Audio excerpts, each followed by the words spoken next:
kasi itong pinag-uusapan ng napakarami ngayon na sa kanyang libro, yung Inferno, na ang Manila, Gateway to Hell. inilarawan niyang gateway to hell. Sa ika-4 na libro ni Dan Brown na Inferno, Gates of Hell ang bansag sa Pilipinas, partikular na ang Maynila. Dahil daw ito sa kahirapan na ikinaharap ng bansa. Inilarawan niya ang Maynila na gateway to hell, ang dami daw child prostitution, ano pa ba, Vic? Traffic, smart Traffic. gambling, etc. Kung ano. Ito nga lang ba ang mayroon sa Maynila?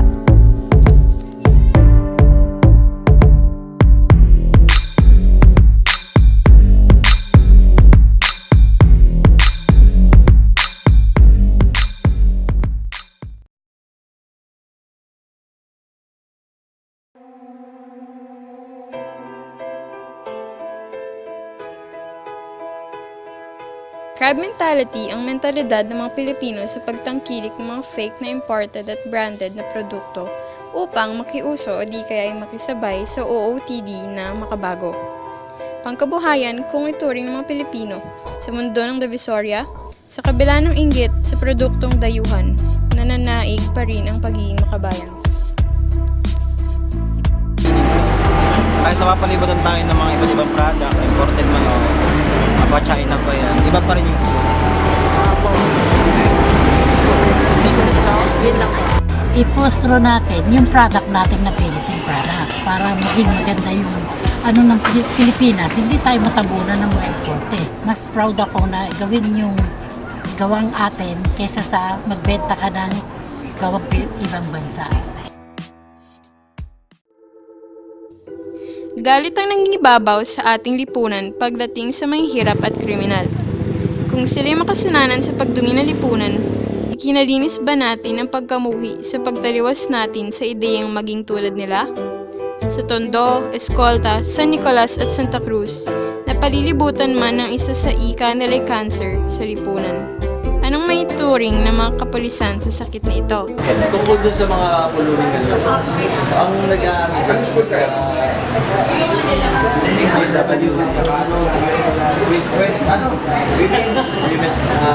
tapos nagpag-coordinate sila sa police station, kunin ba sa daan, then turn over sila sa SWD, tapos kapatawag yung mga magulang nila, yung magulang pa sila kung wala distance sila.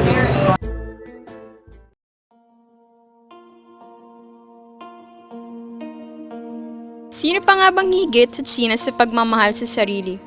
Mala non-random mating ang family planning upang lahi lumaganap at lumawak. Kahit na pagigitnaan ng Pilipinas at China ng revolusyon, nawala na atang magiging solusyon. Sa Binondo makikita ang kanilang seklusyon sa kabila ng sobrang dignidad ng mga Chino. Okay naman, kasi ano naman yung mga kasama ko naman dito, mga maayos naman, tsaka mapagkakatiwalaan naman, kahit ganun. Parang hindi naman nagmamatter kung Filipino ka or Chinese ka, di ba? Parang mag-unite lang kayo as one, parang okay naman lahat, wala namang problem.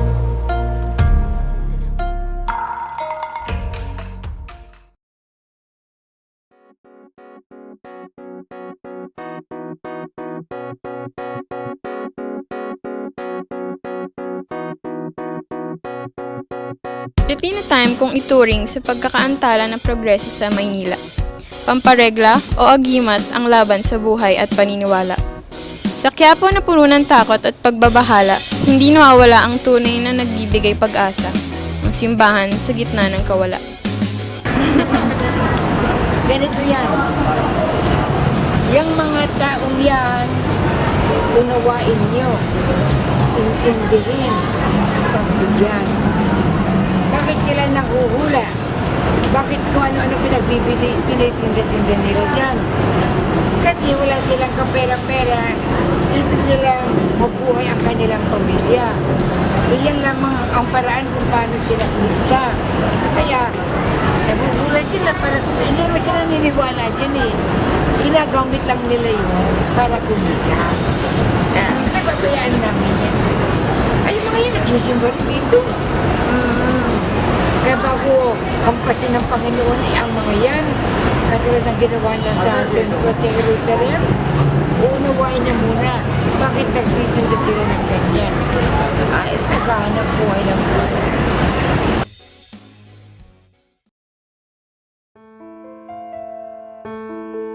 Bukod sa mga mayor at iba pang opisyal na may kakayahang magpasunod sa mga mamamayan, ang mga namamahala sa Manila City Hall ang may tuturing na may mataas na katungkulan. Kilala sila bilang makapangyarihan at may malaking naiambag, ngunit hindi nagpapadala ang mga taong maaaring walang kayamanan at kapangyarihan na lubos na nagseserbisyo at nakakatulong sa ibang tao. Itong trabaho, pinapatos ko kasi walang libre ngayon. Lahat binibili, hindi mo, kahit ano, basta dumadaan lang sa pera. Kailangan gumalaw-galaw kahit pa paano. Maihatid namin sila, masaya na rin kahit pa paano, nakakatulong sila. Kahit konting bagay yung maihatid namin sila sa school, lalo na pag maliliit sila. Hindi sila maliliit sa pamamagitan ng paghatid ng cycle.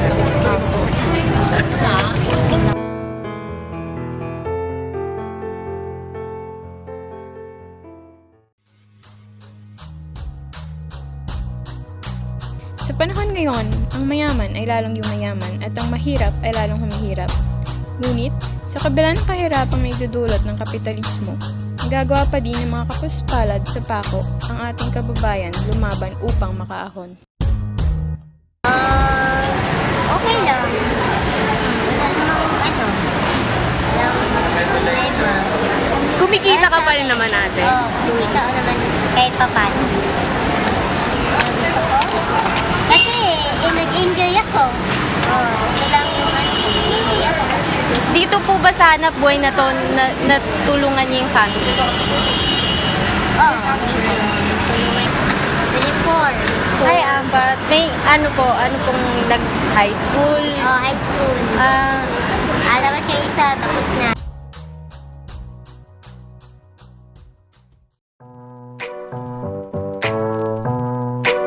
Nagsimula sa pagmamaliit sa kanilang pagkababae at kakayahang nauwi sa parausan ng mga lalaki.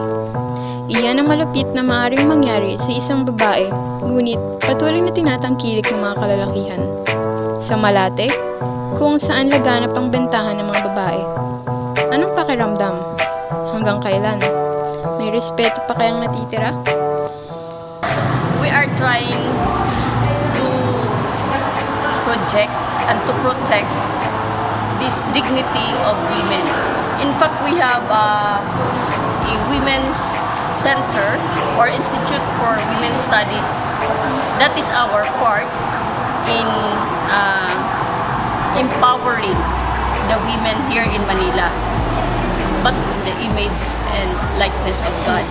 And here in our heart lies the goodness in its person. It's only because of other reasons which we do not know and which we cannot judge that these women went into that.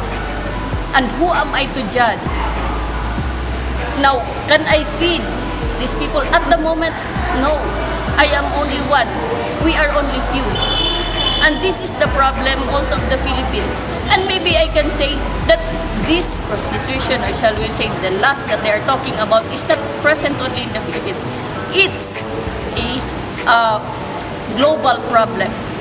Because there is globalization and there is this commercialization which would really point or which would really demean the dignity, the human being, and say who we are and what have we done in order to empower these people.